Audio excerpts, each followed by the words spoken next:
उठो, जागो और तब तक मत रुको जब तक मंजिल मिल न जाए। राष्ट्रीय युवा दिवस की प्रेरणा है स्वामी विवेकानंद, एक ऐसे युवा जिन्होंने महज 39 साल की जिंदगी और 14 साल के सार्वजनिक जीवन में देश को एक ऐसी सोच से संजोया जिसकी ऊर्जा आज भी देश महसूस कर रहा है। आने वाली अनंत पीढ़ियां खुद को इस ऊर्जा से ओतप्रोत महसूस करती रहेंगी। दुनिया में सबसे ज्यादा युवा शक्ति आज हिंदुस्तान में है।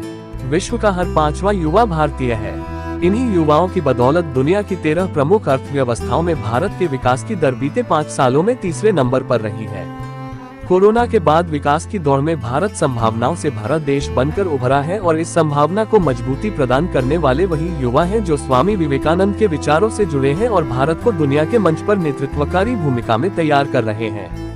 उठो, जागो और तब तक मत रुको जब तक मंजिल प्राप्त न हो जाए। युवाओं को दिया गया स्वामी विवेकानंद का यह मंत्र गुलामी के दिनों में जितना कारगर और प्रेरणादायी था, आज स्वतंत्र भारत में भी उतना ही प्रासंगिक है।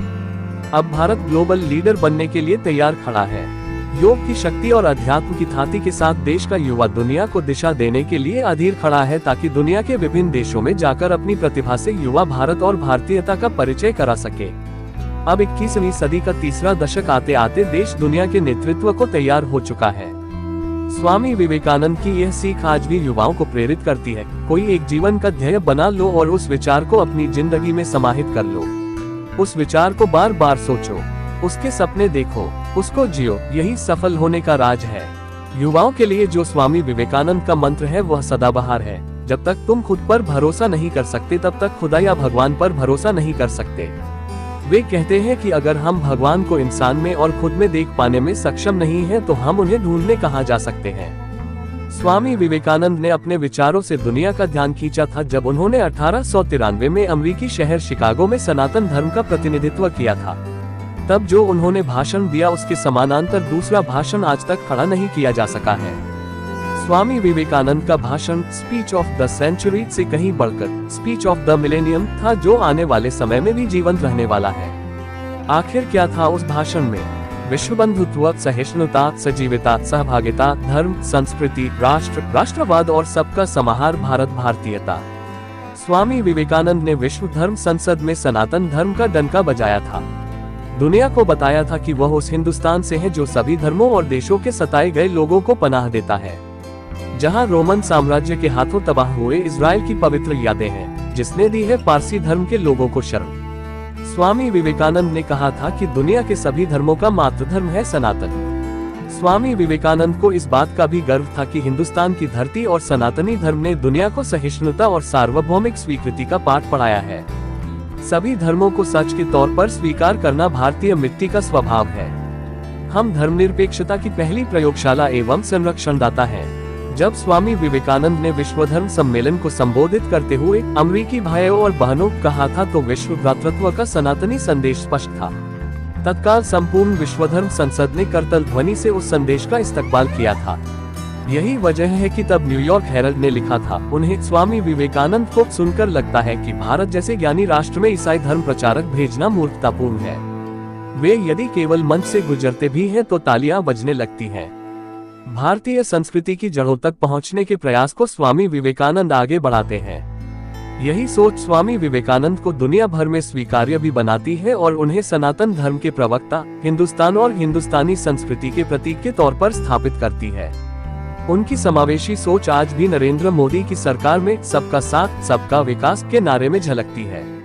स्वामी विवेकानंद ने दुनिया को सिखाया कि हर कुछ अच्छा करने वालों को प्रोत्साहित करना हमारा कर्तव्य है ताकि वह सपने को सच कर सके और उसे जी सके। ये सपना अंत्योदय के उत्थान के विचार को भी जन्म देता है। जब तक देश के आखिरी गरीब के उत्थान को सुनिश्चित न कर लिया जाए, विकास बेमानी है। इस सोच का जन्म भी विवेकानंद की सोच से ही हुआ है। ईश्वर के बारे में स्वामी विवेकानंद की जो धारणा है वह हर धर्म के करीब है, मगर यही सनातन धर्म के मूल में भी है।